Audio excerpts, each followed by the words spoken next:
Bonjour à tous, aujourd'hui on se retrouve pour une nouvelle vidéo de récupération d'un ordinateur de particulier. Et donc on va voir ensemble les différents composants qu'il y a à l'intérieur. On se retrouve tout de suite. Putain, je présente vraiment ça comme Jean-Michel Diapo, c'est terrible.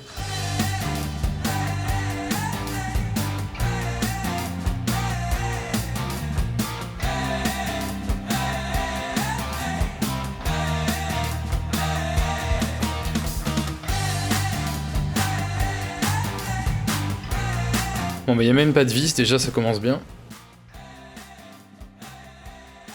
Donc la carte mère est une Gigabyte GA G31 MS2C, suivie de son magnifique Pentium E6300 et son ventirad des enfers. Une barrette de RAM de 2 Go en low profile qui a déjà envie de se barrer avant même d'allumer l'ordinateur. Je peux en dire plein de trucs cool dessus, comme du fait qu'elle soit verte, qu'elle est en low profile et que ça sert strictement à rien. Pour le reste, on a 2 lecteurs DVD, un lecteur de disquette, 2 disques durs. Ensuite, on y trouve ce qui semble être un champ de bataille de la guerre du Vietnam, avec notamment des Molex et une nappe pour le lecteur de disquette qui traîne. Avant de démarrer le bousin, je vais d'abord lui donner un petit coup d'aspirateur.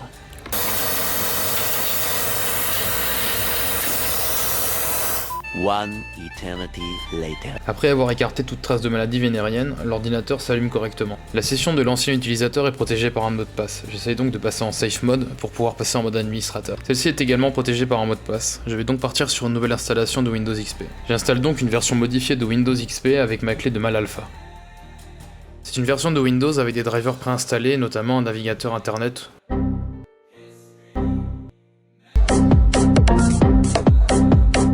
Windows XP peut rencontrer des problèmes lorsqu'on veut l'installer par une clé USB, je vais donc l'installer directement avec un CD.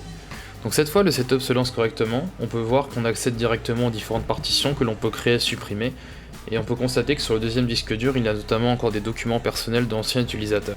Donc l'installation semble se dérouler correctement, mais celle-ci prend un petit peu de temps dû au fait qu'on passe par l'intermédiaire d'un lecteur CD, et en plus de ça, le HDD de base semble un petit peu plus fatigué. Donc là un petit exemple de comment se passe l'installation avec cette version modifiée. Donc on a un installateur intégré dans la version de Windows qui installe différents drivers que l'on peut sélectionner et donc qui permettent d'avoir des drivers préinstallés lorsque l'installation est finie. Donc une fois l'installation terminée, je vais vérifier dans le gestionnaire des périphériques que tout s'est correctement installé. Je constate notamment que le driver du chipset graphique n'est pas installé, mais également je soupçonne que l'audio n'est pas correctement installé car il n'y a pas eu de son au démarrage. Je me rends donc sur le site du constructeur Gigabyte avec la référence de ma carte mère, je télécharge les drivers nécessaires au bon fonctionnement de celle-ci. Je vous mettrai en description le navigateur internet que j'ai utilisé. Celui-ci permet de naviguer sur internet via le système d'exploitation Windows XP sans trop poser de problème. Les drivers sont installés, je vous épargne le redémarrage du système, mais tout est fonctionnel. Il est maintenant l'heure de passer à la partie la plus amusante de la vidéo, le nettoyage en profondeur du boîtier.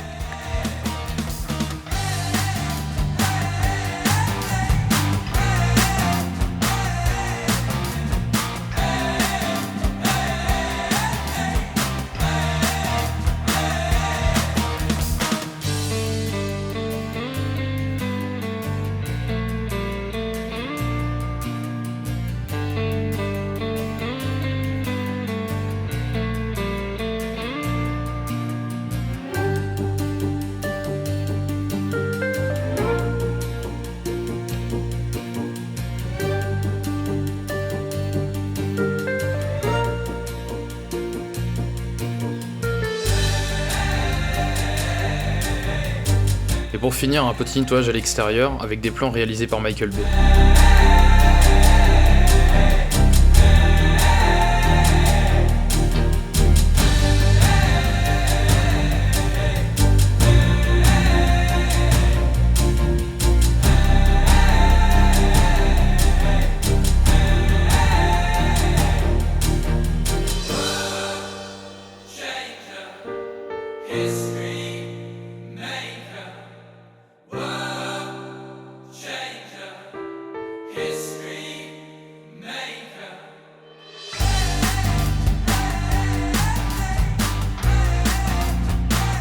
Il est maintenant l'heure de savoir s'il n'est pas tout cassé en démontant et en remontant l'ordinateur.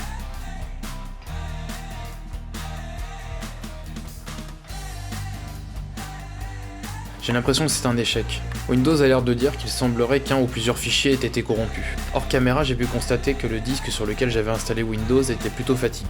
Crystal Disk indiquait un certain nombre de secteurs défectueux. J'aurais dû au préalable soumettre les deux disques à des tests plus approfondis avant de réinstaller Windows. Il semblerait que le disque de 500 Go, celui qui contenait toutes les photos, documents, etc., est en bien meilleur état. Je vais cependant garder le disque pour une utilisation personnelle et le remplacer par un disque dur 2,5 pouces de 80 Go. Je vous épargne donc la nouvelle installation de Windows ainsi que celle des drivers et des jeux, et on se retrouve tout de suite pour les tests. On commence par Age of Mythology en 1024 par 768 en détail élevé. Donc le jeu tourne relativement bien, voire même très bien, puisqu'il est quasiment tout le temps à 75 images par seconde, donc il y a le taux de rafraîchissement de mon écran. Il pourrait peut-être aller plus haut.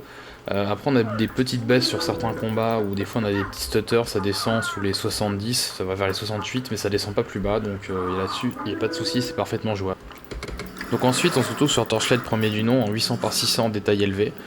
Donc comme vous pouvez le voir, on oscille généralement en dessous des 30 fps, quand même on a des chutes sous les 20 fps, notamment lorsqu'il y a des combats assez intenses ou des fois des explosions. Donc je pense qu'on est un petit peu en dessous de la limite de jouabilité. Alors ensuite j'ai baissé certains paramètres, notamment les ombres. Et là, on arrive, lorsqu'il ne se passe rien sur l'écran, à peu près dans les 50 images par seconde, mais dès qu'on reprend les combats, tombe à peu près vers les 30 images par seconde, voire même en dessous. Donc en fait, dès qu'il y a des effets à l'écran, des effets de particules, explosions, etc., c'est là que le chipset graphique commence à avoir beaucoup de mal.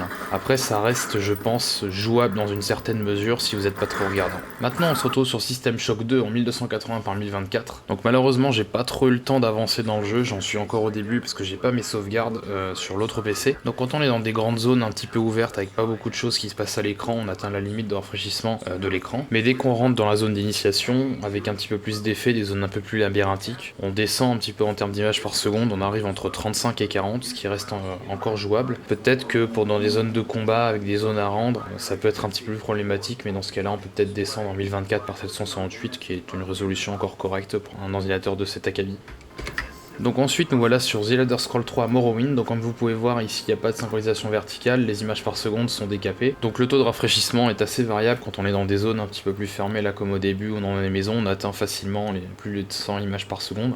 Après ensuite quand on est un petit peu dans des zones plus ouvertes, notamment quand on fait de l'exploration, etc., quand il y a des, ou même ne serait-ce que des combats, on passe environ autour des 60 images par seconde, ce qui reste parfaitement jouable, même si on a des petites chutes, c'est à peine perceptible. En même temps, un jeu aussi vieux, ça aurait été quand même décevant si l'ordinateur n'aurait pas été capable de le faire tourner, enfin le chipset graphique en l'occurrence. On se retrouve maintenant sur Neverwinter Nights premier du nom, Diamond Edition. Donc là, c'est un petit peu plus compliqué, on est autour des 20 images par seconde, mais comme j'avais déjà évoqué dans un précédent test, j'ai l'impression que la version GOG a beaucoup été patchée, ce qui fait que on a quand même les CPU en général qui ont beaucoup de mal. Quand on avait pu voir sur le Pentium 4, il était ponctionné à 100%. Donc là, malheureusement, comme on n'a pas MSI Afterburner, je ne peux pas avoir plus de détails. Mais bon, c'est assez compliqué de jouer là-dessus, mais je pense que la version CD origine tournerait beaucoup mieux. Après, on reste sur un RPG en mode pause active qui nécessite pas mal de réflexion et pas forcément des gros réflexes. Donc autour de 25 images par seconde, on peut se permettre de considérer que c'est jouable. C'est au tour de Railroad Tycoon 3 de passer sur le banc de test. Donc c'est un jeu auquel j'ai beaucoup joué étant petit. Donc là on est en 1024 par 768 en détail élevé. Donc là je dirais que c'est parfaitement jouable, surtout pour un jeu qui nécessite pas beaucoup de réflexes non plus. On est autour des 30 images par seconde. Alors comme on peut voir, quand on se met un petit peu à zoomer, on a quand même une perte en termes de taux de rafraîchissement. Donc c'est pour ça que je me suis mis en détail élevé, parce que si on passait en détail très élevé ou ultra, on pouvait se balader un peu tranquillement autour des 30-35 images par seconde, mais dès l'instant où on venait un petit peu s'accoler à une locomotive ou zoomer un petit peu sur les détails, on passait sous les 25 images par seconde, ce qui était quand même un petit peu plus saccadé et peut-être moins plaisant à jouer. Mais encore une fois, le jeu reste quand même parfaitement jouable. Pour conclure, je dirais que la remise à neuf de cet ordinateur est réussie, bien que ce fût un peu fastidieux. Notamment dû à des disques durs un peu fatigués, voire même en fin de vie pour l'un d'entre eux, et aussi dû à une installation de Windows XP qui n'est pas toujours simple. Et en plus de cela, l'ordinateur était fourni sans alimentation. Et comme indiqué par le constructeur de la carte mère, une alimentation de capacité inférieure à 500 watts peut amener à des instabilités, voire même à une impossibilité de boot. Or, il me restait dans les cartons une alimentation Lighton de 300 watts que je comptais utiliser. Bien que ce soit une marque no-name et généralement d'une capacité inférieure à celle qui qui était indiqué, cela aurait été largement suffisant pour une telle config. Le projet est donc pour le moment mis en stand-by, le temps que je mette la main sur une alimentation de cette époque et en adéquation avec la configuration. En tout cas, si vous voulez voir la suite de mes aventures, n'hésitez pas à vous abonner, à mettre un pouce bleu, voire même devenir mon sugar daddy pour me filer un max de thunes. Pour pouvoir acheter à ce pauvre ordinateur une alimentation 1200 watts certifiée Platinum Plus. Et donc sur ce, je vous dis à la prochaine.